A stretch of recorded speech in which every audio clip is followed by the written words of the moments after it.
SIR பணியை முடித்தோம். அதுக்கு பிறகு இளைஞரணி மண்டல மாநாடுகள் நடத்தணும், மகளிர் அணியுடைய மண்டல மாநாடுகள் நடத்தணும், பாகமோர்களை எல்லாம் அழைத்து மண்டல மாநாடு நடத்தணும். ஒவ்வொரு தொகுதிக்கும் பொறுப்பாளர் நியமித்தோம். மண்டல அளவில் அதற்கு சில பொறுப்பாளர் அமைச்சோம். இவ்வளவு பணிகளையும் செஞ்சு ஏன் நாம் ஆட்சிக்கு வர முடியல?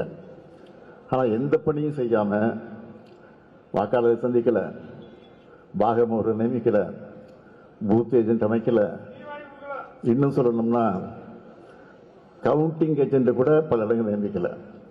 அப்படிப்பட்டவர்கள் இன்றைக்கு வெற்றி பெற்று ஆட்சிக்கு வந்திருக்கிறாங்க. அது தவறு இல்லை. ஆனால் அது என்ன நடந்திருக்கு? Social media.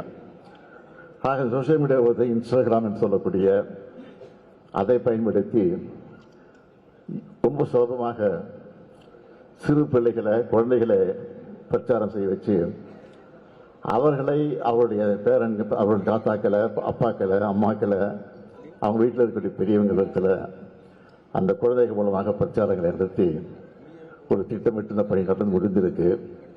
ஆக அது நம்முடைய கணக்கு தெரியாமல் போய்விட்டது. ஆனால் இனிமேல் நாம் உஷாராக இருந்து அதையும் முறியடிக்கக்கூடிய வகையில் அந்த பணியை நாம் நிறைவேற்றுவதற்கு திட்டங்கள் எல்லாம் தீட்டி இருக்கிறோம். எனவே நீங்கள் எதை பற்றியும் கவலைப்பட வேண்டிய அவசியம் இல்லை. நம்முடைய கழகம் இருக்கு, நம்முடைய இயக்கம் இருக்கு, நாங்கள் இருக்கிறோம்.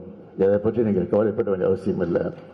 மீண்டும் நாம் தான் ஆட்சிக்கு வருவோம் என்ற நம்பிக்கையோடு பணியாற்றுங்கள்.